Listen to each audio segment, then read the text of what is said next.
आज नागपुर में नारी न्याय आंदोलन नागपुर संविधान चौक में किया गया।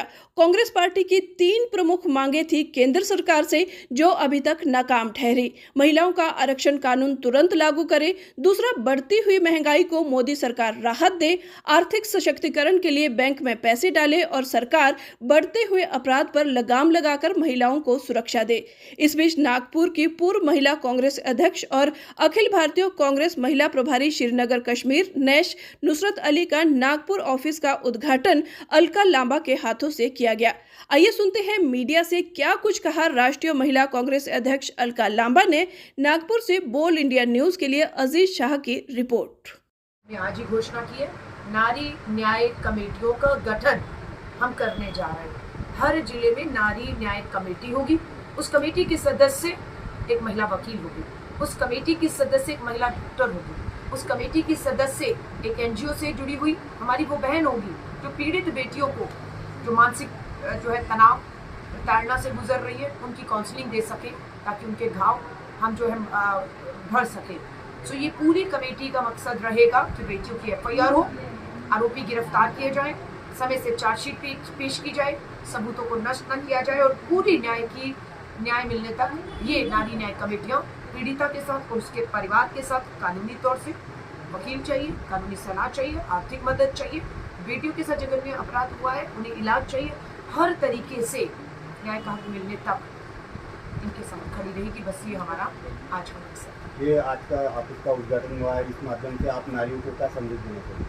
नारियों को यही संदेश है कि कोमल है, कमजोर नहीं तो, और अपने हक और अधिकार की लड़ाई के लिए आज नारा दिया है। इस संविधान की रक्षा कौन करेगा? सब महिलाओं ने एक आवाज में कहा, हम करेंगे, हम करेंगे। लोकतंत्र की रक्षा कौन करेगा? हम करेंगे। बेटियों की रक्षा, बहनों की रक्षा कौन करेगा? हम करेंगे। अब इसका ये मतलब है कि हम अब इस पे निर्भर नहीं रहने वाले। अब हम अपनी रक्षा, अपनी सुरक्षा को लेकर, अपने हक और अधिकार, अपनी भागीदारी राजनीतिक, आर्थिक, सामाजिक को लेकर अब हम ये लड़ाई आधी आबादी किसी पर निर्भर रहकर नहीं लड़ेगी। अब ये मैदान में आकर खुद अपने इस हक अधिकारों को भीख में नहीं मांगेगी। अब इसे छीनना आता है, ये छीनेगी। और बाबा साहब अम्बेडकर जी को हम श्रद्धांजलि देते हैं। इस संविधान ने हमें ये हक और अधिकार दिया है, जिससे छीनने का काम केंद्र में बैठी और महाराष्ट्र में बैठी भाजपा की सरकार करना चाहती है।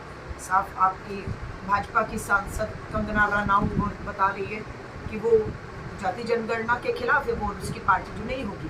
और हमने भी ठानी है कि इस देश में जातिगत जनगणना होगी, जिसकी जितनी आबादी उसका उतना हक अधिकार मिलेगा। भाजपा की सांसद कंगना रनौत कह रही है कि किसान बलात्कारी है, हत्यारे हैं। चीन और पाकिस्तान की शेपे बैठे थे, 700 किसान शहीद हुआ है। फसल का उचित दाम मांग रहा है, कर्ज माफी होनी चाहिए, आत्महत्याएं होनी चाहिए किसानों की। लेकिन भाजपा की सांसद लगातार हमारे किसानों का कहे, हमारे संविधान का कहे, उसमें मिल रहे हक अधिकारों के ऊपर, जातीय जनगणना के ऊपर टिप्पणी करके भाजपा की मंशा को बेनकाब कर दिया है। और इस लड़ाई को अब हम और मजबूती से लड़ेंगे। नस जी, आपसे एक सवाल है मेरा कि आपने जो आंदोलन किया है वो क्या होता है, एक महिला की जो परेशानी, जो सिलेंडर उसको 400 450 में आता था, वो अचानक से 1100 1150 का, वो अपना दुख किसको बताए? मैम ने जैसे आज स्पीच में कहा, भाषण में कहा कि घर परिवार टूट रहे हैं क्योंकि तनख्वाह बढ़ नहीं रही है, लेकिन महंगाई बढ़ रही है। इस 10 साल में पूरे देश में सबसे ज़्यादा डिवोर्स केस फाइल हुआ है, जो इतिहास में कभी इंडिया में नहीं हुआ। तो क्या रीज़न? उधर बॉस की खाता है, इधर बीवी की खाता है, बच्चों की खाता है, पर खाने के लिए अनाज सिर्फ गालियाँ ही खाते। तो वो जो जोश होता है, उसी जोश में मैं सिलेंडर लिफ्ट कर जाती हूँ। और जब मैं आंदोलन करती हूँ तो मैं सिर्फ एक ही चीज़ मुझे दिखता है कि मुझे रेड कलर दिखता है, जो एक क्रांति का प्रतीक होता है। और एक महिला अगर अपना एक दुर्गा का रूप अगर धारण कर ले तो उसको फिर कोई भी रोक नहीं सकता। तो क्या आज से आपको सिलेंडर लेडी नाम दे दें? वो ऑलरेडी गूगल पे चल रहा है। एक मेरा आखिरी सवाल ये था कि कम समय में, कम टाइम में आपने इतनी ऊंचाइयों को छू लिया, इतना अच्छा अचीवमेंट आपको मिला, वो महिलाओं के लिए बहुत अच्छा संदेश रहेगा कि किस तरह से कांग्रेस का ईमानदारी से निष्पक्ष होकर काम करना चाहिए। देखिए, मुझे लगता है हार्डवर्क करना चाहिए, बगैर ये सोचे कि हमें रिजल्ट क्या मिलेगा।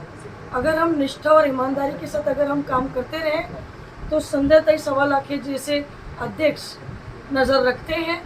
इन्होंने पिछले अध्यक्ष को डायरेक्टली कहा था कि नैश का काम सबसे ज़बरदस्त है। मैंने कभी सोचा भी नहीं था कि ma'am front of all India महिला कांग्रेस को ये कहेंगी कि 36 जिला अध्यक्ष में सबसे टॉप पे नैश का काम है।